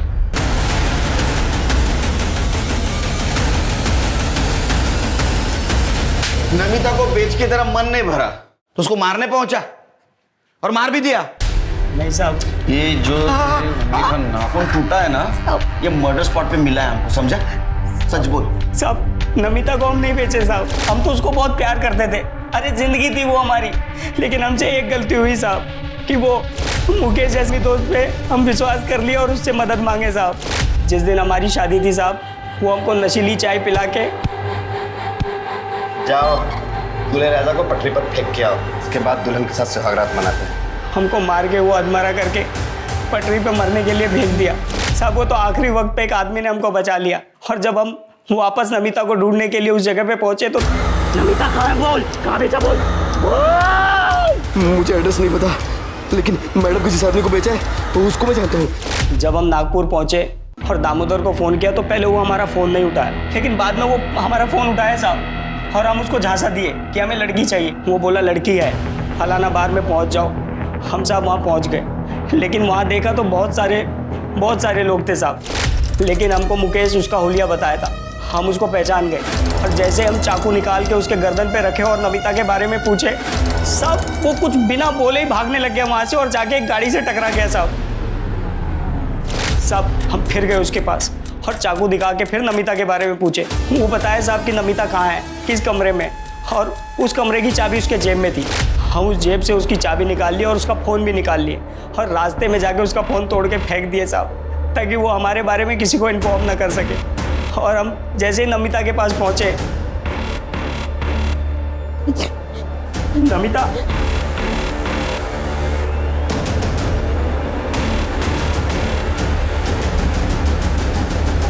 तुम क्या लेने आए हो अब यहाँ? देखने आए हो मैं जिंदा हूँ या मर गई, या फिर तुम्हारे उन 3 दोस्तों ने मेरे साथ क्या किया? मेरे पापा ठीक कहते थे, तुम एक नंबर के घटिया आदमी हो। तुम मुझे क्या, तुम अपनी माँ बहन किसी को भी भेज सकते हो, पता है तुम्हें? अरे नहीं बेचा मैंने तुम्हें यार, नहीं बेचा है। तुमने सिर्फ मुझे नहीं, मेरे जैसे पता नहीं कितनी मासूम लड़कियों को बेचा होगा। तुम्हें और तुम्हारे उन 4 दोस्तों को मैं छोड़ूंगी नहीं, मैं मार दूंगी तुम्हें। नमिता, और कब पता नहीं गुस्से में हम उसको चाकू मार दिए साहब। हम तो नमिता को ढूंढ के उसको बचाने के लिए गए थे, लेकिन साहब इन्हीं हाथों से हमने उसको मार डाला साहब, इन्हीं हाथों से मार डाला। चल अब नागपुर जेल में संतरा खिलाता हूँ तेरे को। साहब सभ्यता की शुरुआत से लेकर आज तक प्रोस्टिट्यूशन और ह्यूमन ट्रैफिकिंग चलती आ रही। इसका मतलब यह हुआ कि बेशक हमने चाहे जितनी भी तरक्की कर ली हो, लेकिन औरतों के बारे में हमारी सोच नहीं बदली। औरतों की इस दशा के लिए न सिर्फ उसे खरीदने और बेचने वाले, बल्कि घर वाले, पति, बाप, बेटा, भाई और समाज के ठेकेदार सभी जिम्मेदार हैं। जब तक औरतों को मर्द खरीदते रहेंगे, उसे बेचने वाले पैदा होते रहेंगे। अब मैं अनूप सोनी आपसे विदा लेता हूं। फिर मुलाकात होगी क्राइम पेट्रोल सतर्क में एक और नए केस के साथ, और उस पर हमारे एक्सपर्ट के विश्लेषण के साथ। तब तक अपना और अपने परिवार का ख्याल रखें, सतर्क रहें, सुरक्षित रहें और देखते रहें क्राइम पेट्रोल सतर्क। जय हिंद।